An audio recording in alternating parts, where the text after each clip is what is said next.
नमस्कार, मैं हूं धीरज शर्मा और आप देख रहे हैं न्यूज़ नेशन डिजिटल। मेरे साथ हैं इस समय दिल्ली के आम आदमी पार्टी के विधायक दुर्गेश पाठक। आज उनसे बात करेंगे G20 समिट को लेकर दिल्ली एमसीडी कितनी तैयार है। दुर्गेश जी, आपका बहुत बहुत स्वागत है न्यूज़ नेशन में। बहुत बहुत धन्यवाद जी।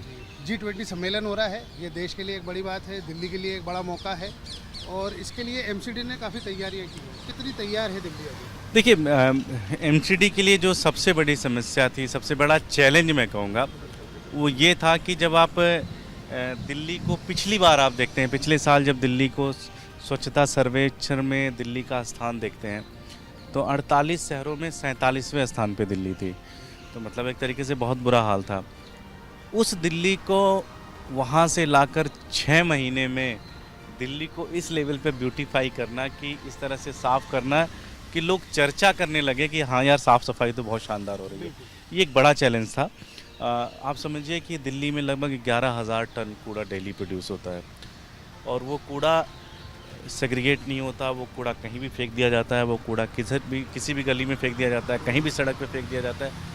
उस कूड़े को पिक करना और पिक करके फिर उसको प्रोसेस करके उस कूड़े को ख़त्म करना, ये एक बड़ा टास्क है और आगे बड़ी चुनौती है, जो मुझे लगता है कि सीएम साहब ने उसको बहुत एज अ चुनौती लिया और हमें लगातार उन्होंने गाइड किया, हमें लगातार उन्होंने एक एक मिनट नज़र बना के रखी, चीज़ों को पर्सनली देखा, सजेशन दिया। कई जगहों पे हम लगातार गलतियां कर रहे थे, उसको उन्होंने ठीक कराया। तो ये सारा का सारा क्रेडिट उनको जाता है, जिस लेवल पे उन्होंने ये पूरा का पूरा 6 महीने के अंदर आपने देखना स्टार्ट कर दिया कि भाई कर्मचारियों को तनख्वाह मिलनी स्टार्ट हो गई। 2010 अक्टूबर में लास्ट तनख्वाह मिली थी 1 तारीख को। पहली बार सारे कर्मचारियों को पहले सप्ताह के अंदर तनख्वाह मिल रही है, जो कि बहुत बड़ी बात है और 6 महीने अंदर 5 महीने के अंदर ये करके दिखाया है। तो मुझे पूरा भरोसा है कि आने वाले समय में बहुत शानदार काम करेंगे और बहुत बढ़िया काम करके दिखाएंगे। एक चीज़ और मैं बताना चाह रहा था कि लगभग 13,000 पॉइंट्स हमने पूरी दिल्ली के अंदर आइडेंटिफाई किए। 13,000 पॉइंट जहाँ पे गार्बेज इस तरह से पड़े रहते थे, उन 13,000 पॉइंट्स को हमने ठीक कराया और उसके बाद उसको ब्यूटीफाई किया। तो एक बहुत बड़ा चैलेंज था और मुझे लगता है कि 13,000 पॉइंटों को किस तरह आइडेंटिफाई किया गया? तो जैसे इसका भी पूरा प्रोसेस था। इसमें हमने लोगों को बहुत इन्वॉल्व किया, सिटीज़न को बहुत इन्वॉल्व किया और इसमें हमने एक ऐप बनाया, 311 ऐप, और उस ऐप के माध्यम से हमने डेडिकेटेड वॉलंटियर्स भी बनाए जो एरिया में घूम करके उस ऐप पे डालते थे। उस ऐप का एक पूरा प्रोसेस कर सकते हो, पूरा मॉनिटर कर सकते हो, आप भी उसका पार्ट बन सकते हो। आपने कहीं कूड़ा देखा, उसको तुरंत आपने कंप्लेंट। इस ऐप पे मैं एक बार फिर आऊँगा दोबारा, क्योंकि इस ऐप की चर्चा भी काफ़ी हो रही है, लोगों को सीधा इससे कनेक्ट किया जा रहा है और लोगों को बड़ा फ़ायदा भी हो रहा है।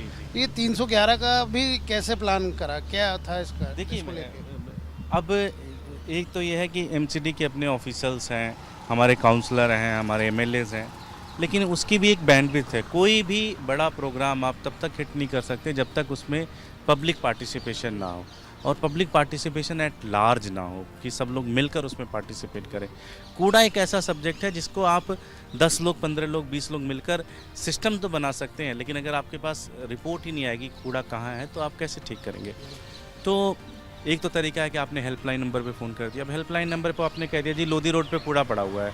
अब लोधी रोड पे कहाँ कूड़ा पड़ा है किसी को नहीं पता, वो आपके पास आया, आप तब तक निकल गए, तो आपको भी, तो ये एक बड़ी चैलेंज थी हमारे साथ।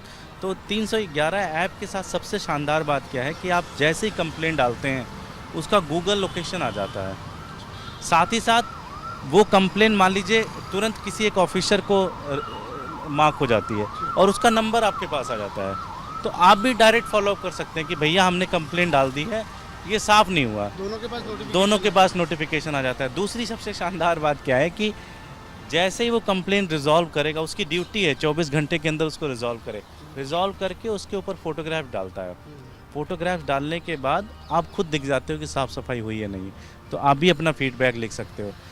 उसके बाद फिर हमारे पास एक पूरी टीम है वॉर रूम पे, जो एक कॉल सेंटर हम रखते हैं, जो कॉल सेंटर चलाते हैं, जो एक ही कंप्लेन को मॉनिटर करती है और हम रैंडम कॉल भी कराते हैं लोगों को कि जी आपने कंप्लेन किया था, आप सेटिस्फाइड है या नहीं है, आपका कंप्लेन ठीक रहा या नहीं ठीक रहा। तो इस तरीके से हम बहुत लार्ज स्केल पे ये सारी चीज़ें कर रही हैं और उसका परिणाम ये रहा कि आज आपको दिल्ली बहुत साफ़ सुथरी दिखनी स्टार्ट होगी। दिल्ली अंदर कॉलोनियों के अंदर अंदर जो ओपन प्लॉट पे कूड़े पड़े थे, सरकारी लैंड्स के ऊपर कूड़े पड़े थे, उन कूड़ों को भी हटाया जा रहा है। G20 सम्मेलन हो रहा है और इसको लेके पूरे देश में दुनिया की नज़रें टिकी हैं दिल्ली के ऊपर। ठीक है, ट्रैफिक मैनेजमेंट से लेके साफ़ सफाई से लेके बहुत सारी चुनौतियां थी जो एमसीडी के सामने भी थी। इससे कैसे आपने देखिए, निश्चित रूप से अगर देखा जाए पिछले 2 साल से 1.5 साल से दिल्ली सरकार और पिछले 6 महीने से एमसीडी मिलके इसके ऊपर काम कर रही है। जैसे ये जिस लोधी रोड पे जहाँ हम चल रहे हैं, ये देखिए लगता ही नहीं कि ये कभी हिंदुस्तान का पार्ट होगा। ऐसा लगता है जैसे कहीं हम यूरोप में घूम रहे हैं, फॉरेन में घूम रहे हैं। तो इस तरह से दिल्ली के जितने भी लगभग 14,000 किलोमीटर पीडब्ल्यूडी के रोड्स हैं उसको ब्यूटीफाई करने का प्रयास किया जा रहा है। साथ ही साथ जो एमसीडी का मेन पर्पज़ एमसीडी का है कि हम शहर को पूरी तरह से साफ़ रखें। जो हमारा वेस्ट निकल रहा है, सॉलिड वेस्ट निकल रहा है, उसको हम कैसे डे टू डे बेसिस पे उसको हम प्रोसेस करके उसको हम क्लियर करते चले जाएं। तो उसको लेकर एक पूरा सिस्टम बनाना था। साथ ही साथ जो ड्रेनेज साफ़ करने थे, मान लीजिए कहीं बारिश हो जाए तो बारिश में अगर ज़्यादा पानी भर जाता है तो कहीं उसके कारण कहीं कोई एम्बेरसमेंट ना हो, तो उसका भी पूरा सिस्टम बनाना, उसके भी ड्रेनेज को पूरी तरह से क्लीन करना। तो ये सारी चीज़ें हम लोगों ने इस पूरे प्रोसेस के तहत की हैं। दुर्गे जी, जाहिर है जब कोई हम बड़ा टास्क लेके चलते हैं, कोई बड़ा मिशन लेके चलते हैं तो उस पर सियासत भी गरमाती है। तो एमसीडी के सामने इन चीज़ों को लेके भी या इस तरह की दिक्कतें भी आई कि जब साफ़ सफाई का लक्ष्य लेकर निकले तो कुछ केंद्र की तरफ से या कहीं और सियासत ने थोड़ा सा परेशान किया? देखिए, अड़चनें तो आती रहती हैं, सियासत तो आती रहती है।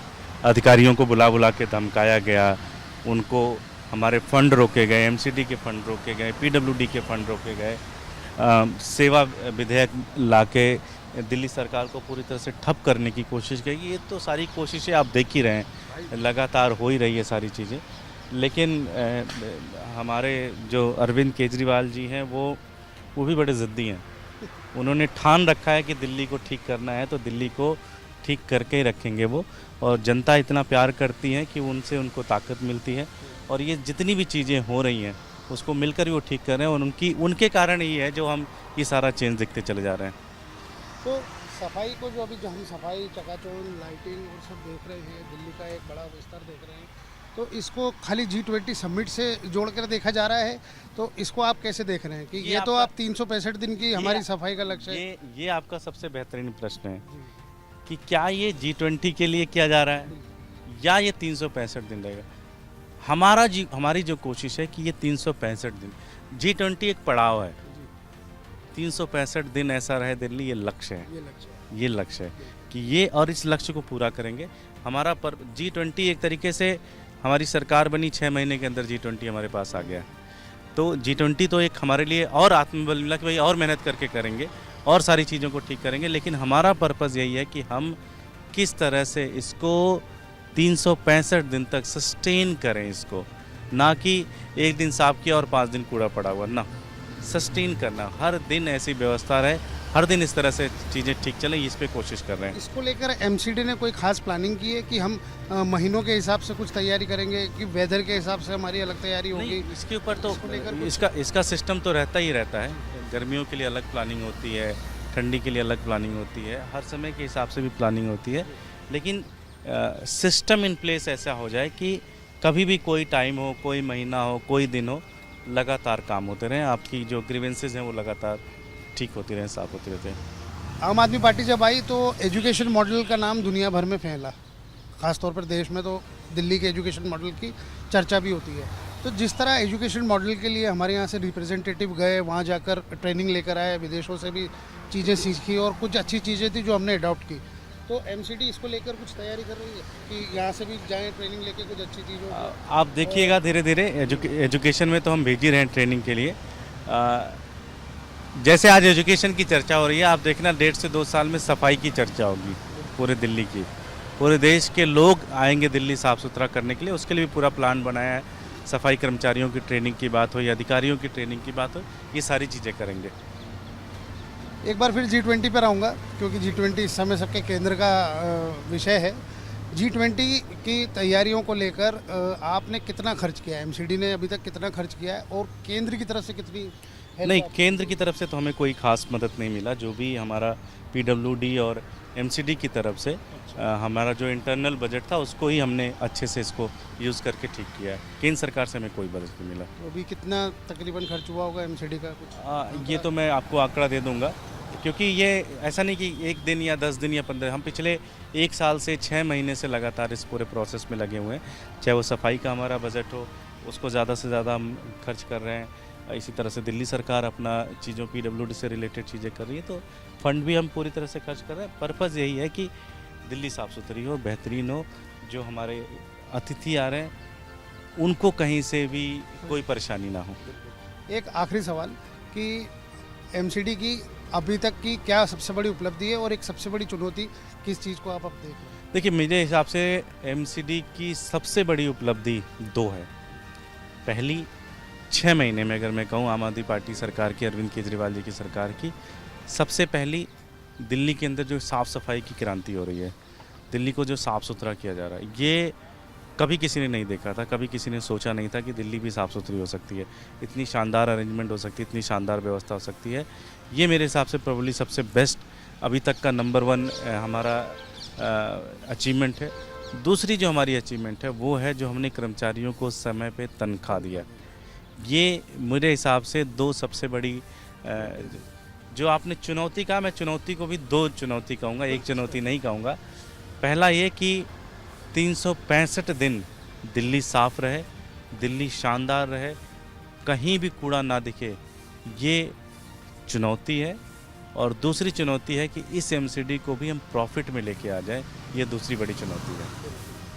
तो ये थे हमारे साथ आम आदमी पार्टी के विधायक और एमसीडी प्रभारी दुर्गेश पाठक जी, जिन्होंने दिल्ली एमसीडी की सूरत और सीरत दोनों बदलने के वादे भी किए हैं और इसमें 6 महीने के अंदर काफ़ी कुछ करके भी दिखाया है। हमें उम्मीद है कि ये जो इवेंट है G20 समिट है, जिस पर दुनिया की नज़रें टिकी है, ये सफाई सिर्फ उस इवेंट तक सीमित ना रहे और दिल्ली वासियों को सफाई जो है पूरे साल भर और आने वाले हर साल मिलती रहे, जो आम आदमी पार्टी ने वादा किया है और अब तक वादे निभाते आइए।